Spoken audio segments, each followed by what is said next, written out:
Hey, I'm Shaun, former British serviceman and Ukrainian Marine. Welcome back to the channel. Johnny's number 3. Johnny, ебать! Пол, да? Пена, да. Pena! Beautiful.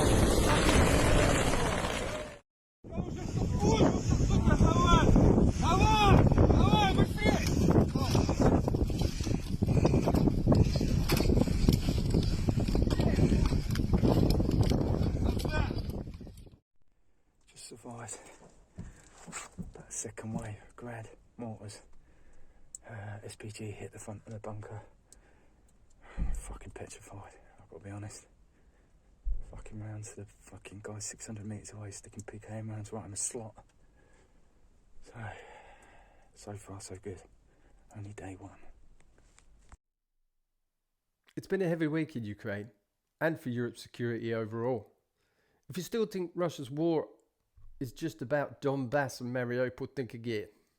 This week, Russian drones didn't just pound Ukrainian cities, they crossed into Poland, a NATO country. Poland has now shut its border with Belarus, right as a Russian-Belarusian military exercise begins. Meanwhile, Trump is busy playing down Russian aggression as normal. I think it's high time that President Trump should see that Putin is mocking him. Instead of a ceasefire that was supposed to happen before the Alaska summit and serious peace talks, Putin is sending more and more drones, first at Ukraine and now at NATO. So I hope that at the end of this process, we have a series of coordinated moves to make President Putin realize that this exotic project of rebuilding the Russian Empire will not stand. And all the while, Russia's propaganda machine is at work, twisting even an American domestic tragedy, the shooting of Charlie Kirk, into a bizarre narrative war on social media. Let's unpack all of this. Just a week in Ukraine. What's your reaction to Russian drone incursion into Poland? Could have been a mistake. But regardless, I'm not happy about anything having to do with that whole situation. But hopefully it's going to come to an end. Let's start with the battlefield inside Ukraine. Ukraine launched another wave of long-range drone attacks deep into Russia, 200 last night, probably the biggest of the war. Targets, oil depots, logistics hubs, the lifeblood of Moscow's war machine.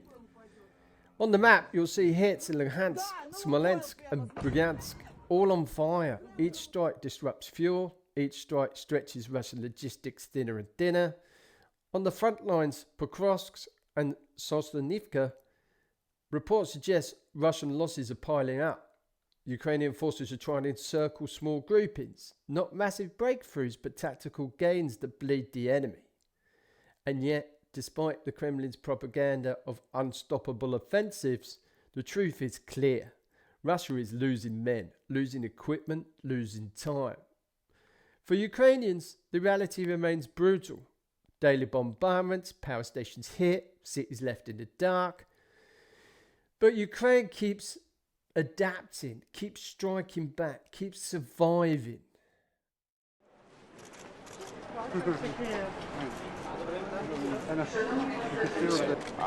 Super Royal Express.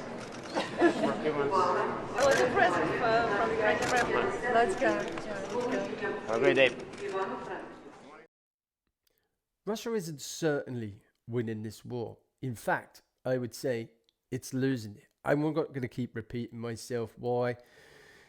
We'll just touch over it. I think they've lost dominance of the Black Sea. They've lost their 8-year foothold in Syria.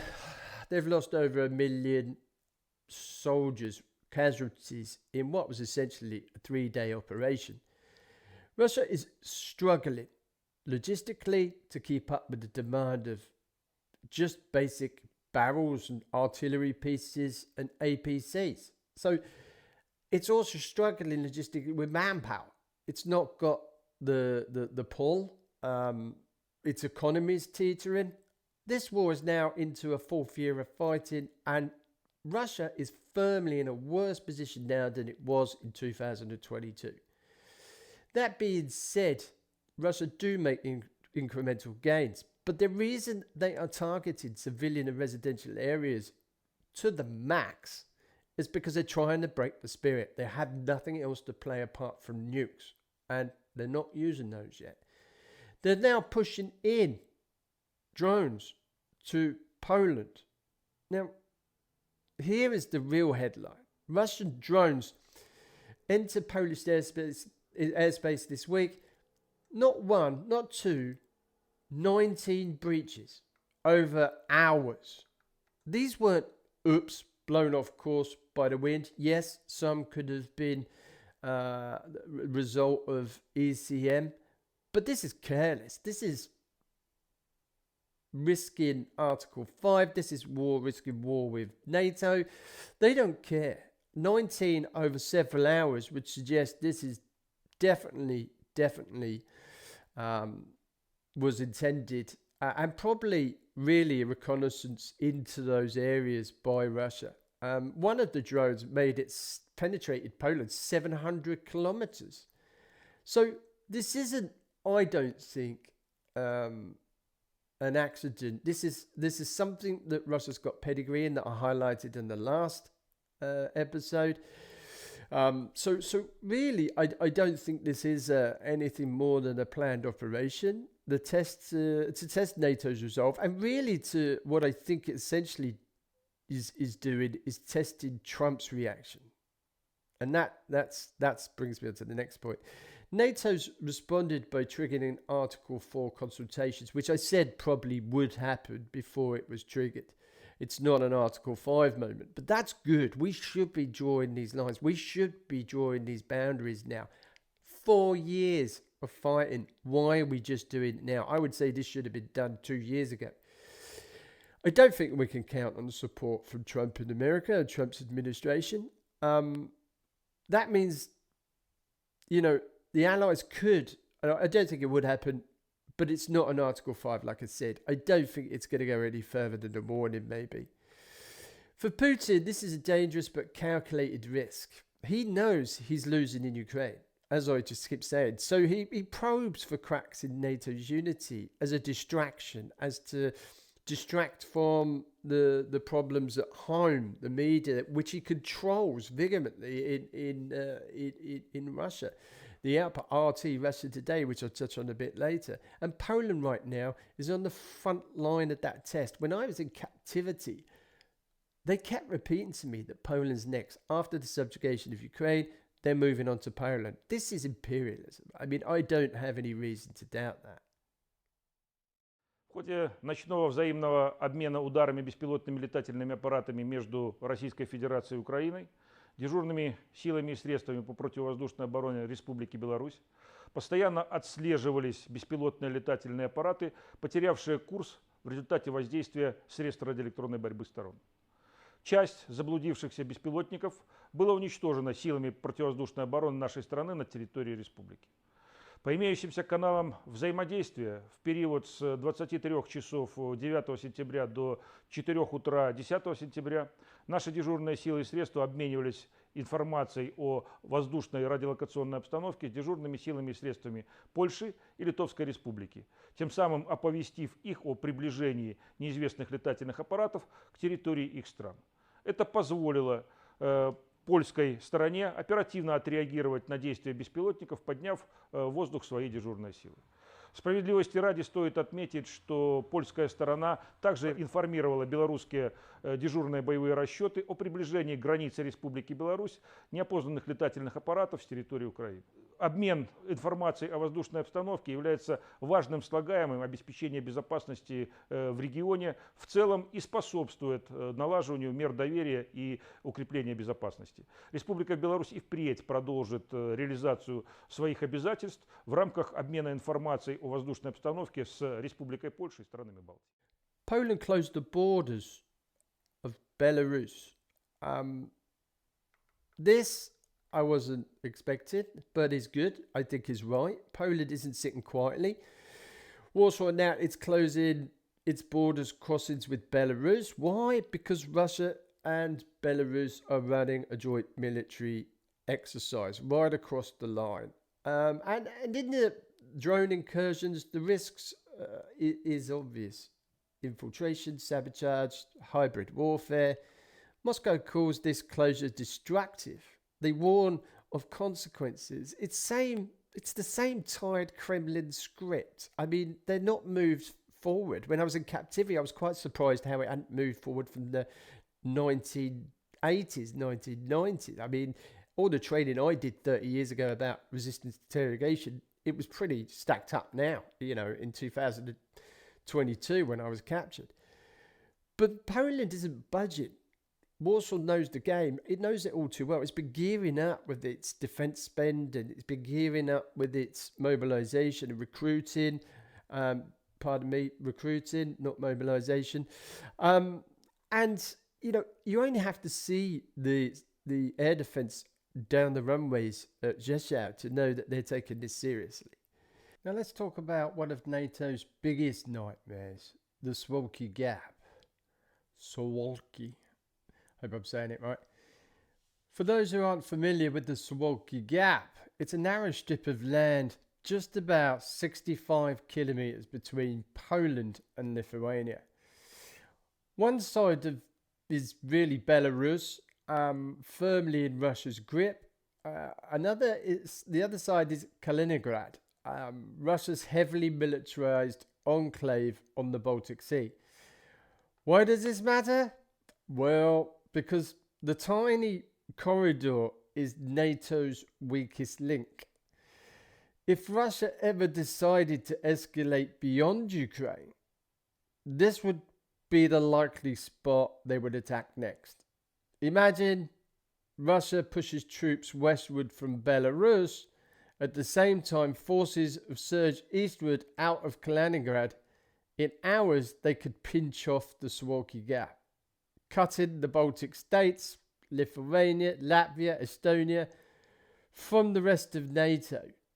So essentially, it's a weak point, a bottleneck. This would be catastrophic. It would trigger Article 5. NATO would be forced to respond militarily. And suddenly, we're not talking about drones crossing borders. We're talking about full-blown war between NATO and Russia. And here's the thing. Moscow knows this. Every Russian exercise near Belarus, every movement in Kaliningrad, they're signaling they want NATO nervous. They want to remind everyone where the pressure points are. Poland closing its borders with Belarus this week isn't just about exercises, it's about this very scenario. Warsaw understands that if the Suwalki Gap ever falls, the entire eastern flank of NATO is then exposed. That's why the Suwalki Gap is sometimes called NATO's Achilles heel. And it's why every Russian threat in this area needs to be taken seriously. But that individual appears to be of college age.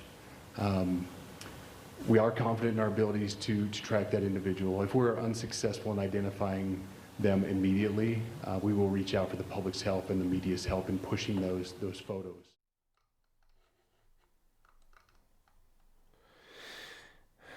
Now let's talk about propaganda. I'm really just going to finish on the Charlie Kirk shooting. If that wasn't shocking enough on its own, what happened immediately after was just as revealing. Russia's disinformation networks went into overdrive. I'm not sure Trump and his reaction was either combating that or certainly provocative by way of the fact that nobody had actually captured the assailant. Nobody knew the motive. Nobody knew who he was. Since I've started recording this, they have actually Trump's actually confirmed that they may have captured the killer. However, within hours of really the shooting, Russia were pumping out the narratives. I mean, Medvedev came straight out the starting blocks, blaming, Ukraine. And you saw those guys and all those Russian accounts start blaming Ukraine. And they were interfering with social medias, with fabricated lies and international professional hit jobs. You could see them all coming onto social media. I mean, it was just awful to watch, really. All the conspiracy theories, twisted takes designed not to inform but to divide a nation. It's hideous to watch this divide that Russia is pushing onto America. And really a domestic American tragedy turned instantly into Kremlin fuel. And we're just watching it live time. And this is important. It's not an accident. This is how Russia media works. This is... I saw the same playbook in Mariupol. I lived through it during my own captivity, and I see it again today. I mean, it's just really dreadful to see America pulling itself apart because of Russian propaganda. They take any event, and they bend it. That's what Russia does. They don't just lie about Ukraine. They take stories from the West and twist them to deepen the division. They focus on that division to polarize, to really sow distrust and discontent. I mean, they framed the Charlie Kirk shooting not as what it was, a crime under investigation, but as proof of Western collapse, a proof that America is ungovernable, it's the Satan, or that the democracy is chaos. I mean, this is the distraction machine. This is what Russia excel at. While Russia wages war in Ukraine, while they bomb cities, abduct children and torture POWs, they want the world looking elsewhere. It's a distraction.